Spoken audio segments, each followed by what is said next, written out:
C'est par une minute de silence pleine de respect et d'émotion que toutes les rencontres sportives ont débuté ce week-end pour rendre hommage aux victimes de l'attentat perpétré dans les locaux du journal Charlie Hebdo. Et à Montrouge, cette semaine, évidemment, toutes nos pensées vont aux proches des victimes. Bonsoir à tous et bienvenue dans le 7-8 Sport. On passe tout de suite au sommaire de cette édition de 12 janvier.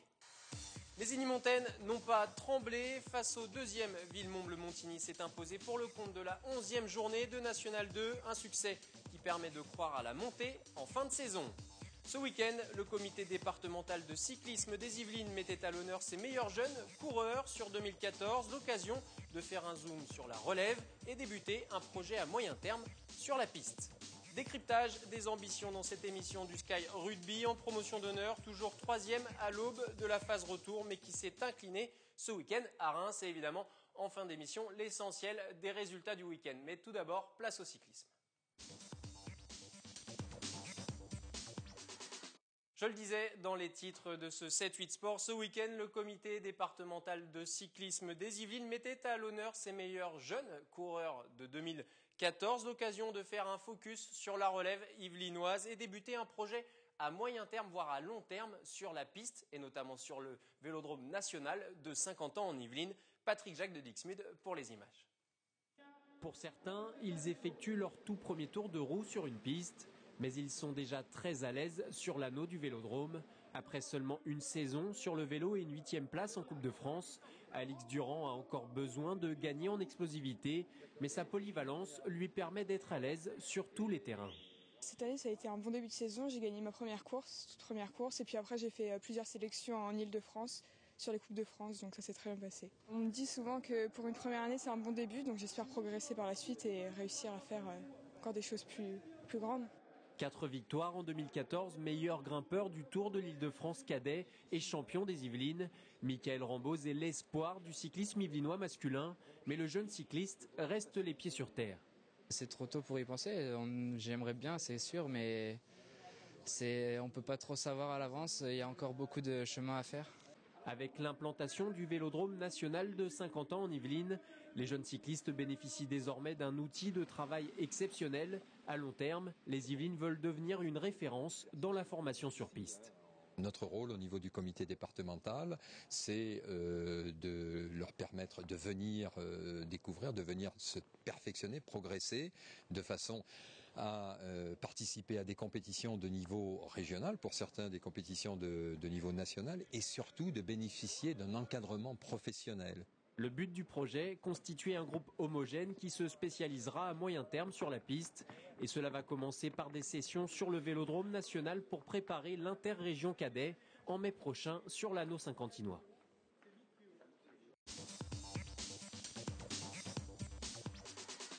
Et place au rugby donc, et ce week-end, je le disais, le Sky Rugby a perdu sur la pelouse du stade de Reims, pourtant 8e au classement, et le Sky Rugby qui était dans le top 4, 10-7. Mais le club saint-quentinois reste quand même dans la course pour la montée. Analyse de ce sprint final avec l'entraîneur Guillaume Payen. Bonsoir Guillaume. Bonsoir. Merci d'être là. Alors, on va tout d'abord débriefer ce match de ce week-end, 2 reprises. Premier match de 2015, une défaite qui vous laisse un goût amer.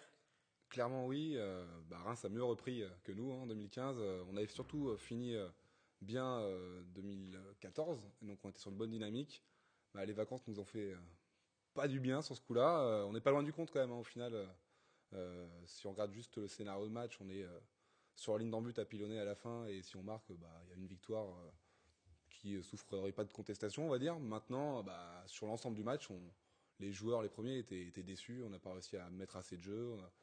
On a fait trop de fautes, on a eu trop de fautes sifflées contre nous, et donc on est déçus, vraiment, d'autant plus que l'objectif, on s'est rendu compte, vu des matchs de 2014, que la première place n'était pas accessible. Par contre, la deuxième place, clairement, le challenge qu'on s'est mis entre nous, on peut voir les classements peut-être arriver, c'est les scores d'hier. Voilà. Mais vous parlez justement de USO Massif Central, qui est leader de cette poule, et c'est vrai qu'il semble Massif intouchable. Central inaccessible. Montmorency qui gagne hier avec le bonus, qui résultat on voit le classement prendre l'avance sur nous, alors que clairement c'est notre point rouge. C'est-à-dire que c'est le match, la défaite à domicile qu'on a eu en première partie de saison contre Montmorency, qui nous fait des regrets. C'est le seul match qui nous fait des regrets avant hier. Maintenant, on a celui d'hier en plus. Mais, de saison. Mais voilà, justement, donc, Montmorency, si notre challenge, il est avec eux. C'est-à-dire que nous, au Sky Rugby, si on finit deuxième, on fait une bonne saison. Si on finit troisième, on fait une mauvaise saison.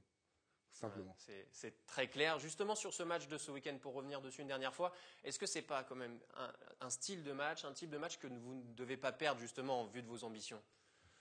Après, effectivement, il faut regarder le classement. On a une poule qui est assez particulière où même les équipes du bas de classement arrivent à taper les équipes du haut de classement. Donc c'est assez particulier comme poule. Maintenant, voilà, on a une équipe de Reims contre qui on avait gagné à l'aller largement, certes chez nous.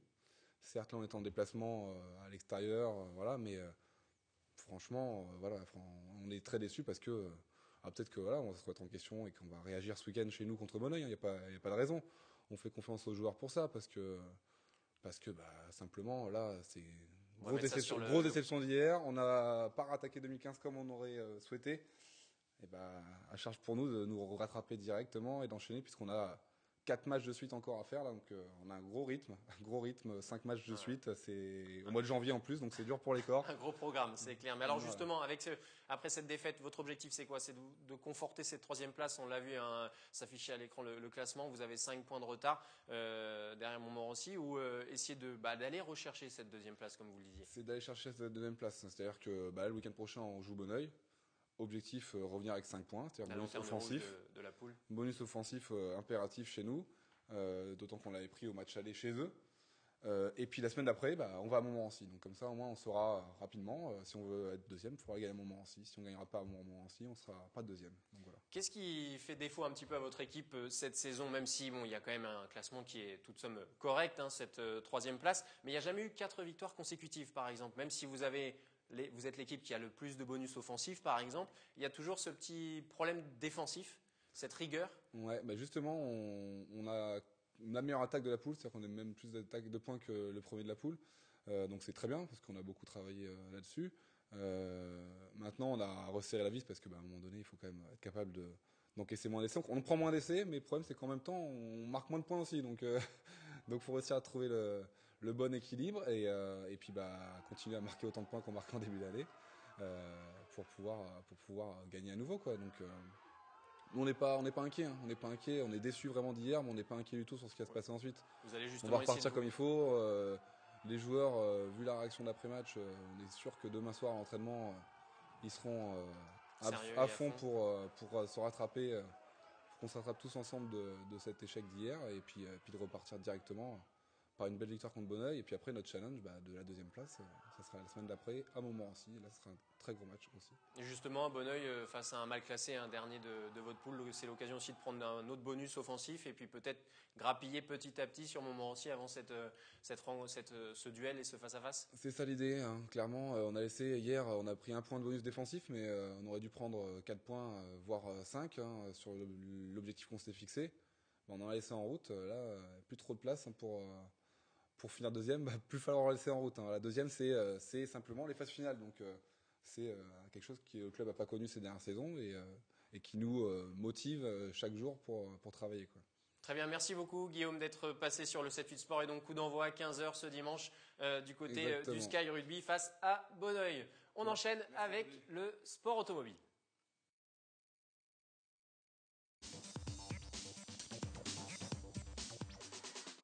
C'était l'un des plus grands pilotes français, symbole un peu de l'âge d'or du sport automobile. Jean-Pierre Beltoise, vous le savez, est décédé lundi dernier, peu avant la précédente émission, à l'âge de 77 ans. Il est l'un des rares pilotes à avoir brillé sur 2 roues avant de passer sur 4 roues. Patrick Jacques de Dixmude pour les images. 86 Grands Prix de Formule 1, 8 podiums dont le mythique succès à Monaco en 1972 sous une pluie battante. Pilote à l'aise partout, 11 fois champion de France de moto, 14 participations, 24 heures du Mans. Jean-Pierre Beltoise aime la compétition par-dessus tout et les qualités de trajectoire. Jean-Pierre a été le premier qui a redonné un certain lustre au sport automobile français et qui a entraîné dans la foulée d'abord une revalorisation du sport automobile qui était un peu tombé en désuétude en France. Et une réussite qui inspire de nombreux pilotes comme Arnoux, Jabouille ou encore Prost. Après sa carrière, il a consacré la suite de sa vie à la sécurité des pilotes, développe des stages de prévention notamment au circuit qui portait son nom à Trappes avec sa méthode Conduire Juste. Si vous voulez, ça ne m'intéresse pas du tout de faire des circuits pour faire plaisir. Ce qui m'intéresse, c'est de faire des circuits pour qu'un jour, le gouvernement et les responsables des boîtes disent, mais effectivement, avec le système mis au point par Jean-Pierre Beltoise et Conduire Juste, on réduit de moitié ou des 2/3 ou des 3/4 des accidents de la route. Très proche de son personnel ici à Trappes, parce que la plupart des gens qui ont collaboré avec lui l'ont fait et le font depuis quasiment l'origine, c'est-à-dire pour la majorité de nos collaborateurs, c'est plus de 20 ans. Jean-Pierre Beltoise est décédé à l'âge de 77 ans après 2 accidents cardiovasculaires à Dakar.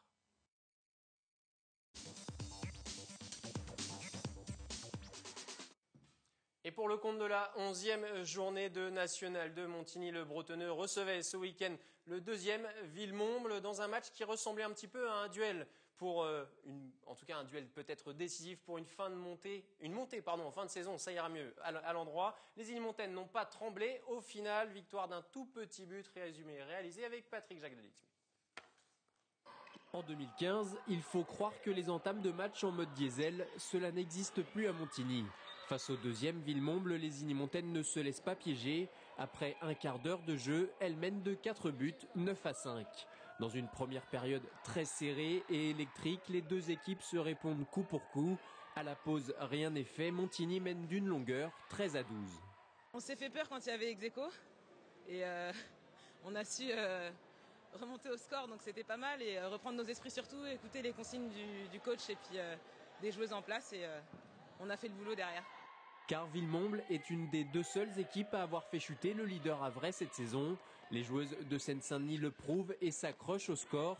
Mais les joueuses de Philippe Létrange ne reproduisent pas les erreurs commises à Lisieux lors de la 10e journée. Rigoureuses jusqu'au bout, elles s'imposent finalement d'un petit but, 24-23, grâce notamment à 8 banderilles de Carole Mittelesser. Une victoire précieuse face à un concurrent pour la montée qui pourrait faire basculer leur fin de saison. Très tendu, très serré, on a réussi à les tenir. On était devant tout le match, il n'y avait pas moyen match. qu'on perde, là, c'était pas possible. On est resté sereine et propre, pas trop de 2 minutes. La montée, on y pense, parce que je pense qu'on a fait pas mal d'erreurs, notamment sur 2 matchs perdus. Un à Lisieux et l'autre contre Saint-Michel chez nous. Et je pense que les matchs retour vont être très importants parce que la phase retour commence maintenant. Et pour débriefer ce match de cette 11e journée, l'entraîneur et la capitaine de l'AS Montigny Handball sont présents sur le plateau du 7-8 Sport. Philippe Létrange, bonsoir. Et vous êtes accompagné évidemment de Gabriel Parloir. Bonsoir, Gabriel. Merci d'être là tous les deux. Alors, j'imagine que c'est la satisfaction qui domine après ce match face à Villemomble, Philippe. Bien sûr, oui. On termine les matchs allés en étant 2e, en battant Villemomble, un concurrent direct. Donc c'est une belle satisfaction, surtout à ne rien lâcher. La fin de match a été tendue, donc elles ont défendu comme on leur avait demandé. Ça, c'était bien. Vous auriez signé au début de saison pour être à cette place après les matchs allés, Gabriel? Oui. C'est vrai qu'on fait une bonne première partie de championnat. On n'a pas toujours excellé, mais on a souvent cherché les 3 points à l'arracher. Et au final, notre 2e place, je pense qu'on la mérite malgré tout. Oui, il y a eu beaucoup de matchs dans cette première partie de saison où vous démarriez un petit peu en mode diesel la rencontre. Et puis, comme vous le disiez, Gabriel, il y a ces victoires un petit peu à l'arraché d'1 ou 2 buts, mais ça passait quand même. Et là, ça a un petit peu changé, on a l'impression, dans l'état d'esprit, non? Je ne sais pas si ça a changé. Il y a beaucoup. On a demandé ce week-end à ce qu'elle soit guerrière pour ce match-là et surtout le match qui va arriver contre le Havre. Mais donc elles l'ont fait et c'est très bien. C'est aussi une façon de marquer un peu votre territoire parce que là c'était un choc entre 2 équipes qui étaient sur le podium. Donc vous marquez un petit peu les esprits avec cette victoire face à Villemomble, Gabriel. Oui, surtout qu'on s'est donné les moyens, chose qu'on n'a pas forcément fait face à des moins bien classés. On s'est vraiment donné les moyens et on allait chercher la victoire qu'on avait vraiment envie d'avoir avec la forme. Justement, par rapport à cette victoire, maintenant, on est obligé de le dire, la montée, on en parle pour cette fin de saison ou pas, Philippe? On en parle de plus en plus. Maintenant, il reste 11 matchs à effectuer et les 11 matchs vont être difficiles en sachant qu'on se déplace chez tous les cadors. Donc, ça va être compliqué. Maintenant, ce n'est pas irréalisable, j'espère. À la fin donc, des matchs allés, on voit qu'on a 5 points d'avance sur le 5e. Donc il reste 4 équipes pour 2 places. Et dans les 4 équipes, il y a une équipe certainement qui peut remonter, Le Havre. Donc ça peut être très très intéressant. Ça va être sûrement tendu jusqu'au bout. D'ailleurs, en regardant un petit peu le calendrier tout à l'heure, en préparant l'émission, il y a sûrement un dernier match de la saison qui pourrait être décisif. C'est à Villemomble lors de la dernière journée. Gabriel, ça peut être le match de tous les extrêmes. J'espère que ça se jouera pas là-dessus parce que c'est un peu qui tout double, quoi. Que c'est des matchs qui sont assez tendus. Soit on lâche complètement prise et puis on donne tout et puis on se transcende, ou soit on joue avec le frein à main. Donc j'espère ne pas connaître la situation. Il y a une prise de conscience au sein du groupe, de l'équipe, justement, de voir qu'il y a les victoires qui s'enchaînent et puis qu'il y a cette place au classement. Oui et non. Enfin, jusqu'à avant la trêve de Noël, là, on sentait que c'était un peu poussif. Et le dernier match avant la trêve a confirmé tout ça, puisqu'on allait perdre chez un mal classé. Et je pense que ça nous a un petit peu mis une claque et ça nous a réveillés. Donc je pense qu'on va repartir de l'avant de bon pied pour ces 11 matchs. Et il y a une joueuse qui a un petit peu pris votre relève, parce qu'auparavant, dans les dernières saisons, c'était un peu vous la meilleure marqueuse de Montigny, même au niveau du championnat. Cette fois-ci, c'est Fanny Jean-Baptiste qui a des stats, on aime bien les statistiques, nous les journalistes, plutôt intéressantes. 4e meilleure buteuse du championnat. Et puis, il y a encore eu pas mal de buts ce week-end. Ça vous aide, des joueuses comme ça, à 13 enfants? Bien sûr. Mais bon, tout le monde marque. Contrairement à l'année dernière encore, là, tout le monde marque. Alors, plus ou moins de buts, c'est sûr. Mais bon, on ne peut pas se passer d'une Fanny Jean-Baptiste ou même d'une Gabrielle qui a préféré jouer un peu à l'aile cette année, donc qui a moins de ballons, donc moins de possibilités de marquer des buts. Donc voilà. C'est ce qui fait peut-être un peu votre force par rapport aux saisons passées, c'est que le danger peut venir un petit peu plus de partout par rapport aux autres saisons. C'est clairement ça. Et, on sait que si ça pêche un petit peu à un endroit, il y aura toujours quelqu'un pour prendre la relève derrière. Prochain match donc face au Havre, déjà ça sera un premier signe pour cette fin de saison, Philippe? Pas spécialement, on va y aller plus décontracté parce qu'on a gagné ce week-end. Maintenant je pense que ça va déterminer le premier ce week-end. Si on perd au Havre, on aura 4 points de retard sur le Havre avec un goal average particulier en défaveur. Donc je pense que ça sera difficile d'aller les récupérer, sauf si elles s'écroulent.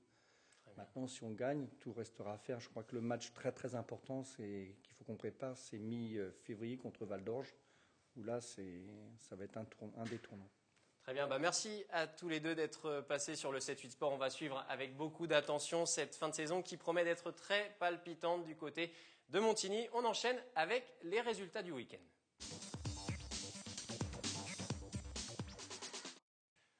Vous aviez peut-être réservé votre place il y a quelques jours ou quelques semaines pour le combat pour la ceinture de l'Union européenne des super moyens. C'est de la boxe entre Adila Mohammadi, l'élan courtois, et l'Espagnol Mariano Hilario. Eh bien, changement de programme. Il y a quelques jours, Adila Mohammadi nous a annoncé qu'il était souffrant et donc le combat est reporté pour cause de maladie. Il ne sera donc pas présent sur le ring ce samedi soir. Combat repoussé au 14 mars prochain. On voit quelques images d'ailleurs d'Adila en pleine action lors de son combat pour la ceinture de champion de France il y a 2 ans. On enchaîne, on continue dans les résultats du week-end et pas de résultats football ce week-end justement, puisqu'à la suite de l'attentat à Charlie Hebdo et le passage du plan Vigipirate en haut niveau attentat, la Ligue de Paris Île-de-France a décidé de reporter toutes les rencontres du week-end.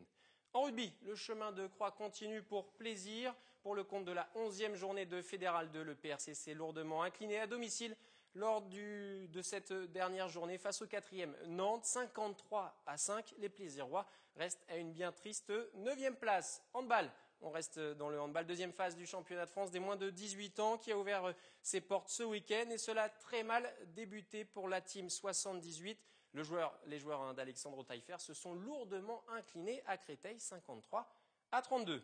En basket et 2-3 pour l'entente Le Chesnay-Versailles, les féminines de l'ELCV ont glané leur 3e victoire de la saison ce samedi face à Rezé, 50-46 et cela sans certaines joueuses majeures, toujours blessées comme Mélanie Béhet pour le compte de la 13e journée de National 2 évidemment. Et au classement, vous allez le voir, une victoire qui permet de conserver l'espoir. La Glacerie et Trégueux sont toujours en tête. Et dans la deuxième partie de tableau, les joueuses de Vinko Bardic gagnent une place et sont désormais 10e avec 16 points. Le maintien est donc toujours envisageable. Toujours basket, mais chez les hommes, cette fois-ci National 3, 13e journée également, et 0 pointé ce week-end. Trappes s'incline logiquement face à Poissy, 69-74. Et de son côté, la pire défense de la poule, l'Entente, le Chesnay-Versailles, n'y arrive toujours pas. Nouvelle défaite à Ormes, 68-64. Et au classement, pas de grands changements. Gennevilliers et Poissy sont toujours co-leaders. En bas du tableau, vous allez le voir, Trappes reste 8e et le LCV 11e. Dernier résultat, c'est du volleyball. 12e journée de Régional 1 ce week-end et Montigny n'a rien pu faire face au leader Cormeilles en Parisis. Défaite cinglante 3-7-0 malgré une première manche assez accrochée. Les Igny-Montins sont désormais 8e. C'est la fin de ce 7-8 Sport. Merci encore une fois de l'avoir suivi. On se retrouve lundi prochain, même lieu, même heure. D'ici là, excellente soirée sur TV.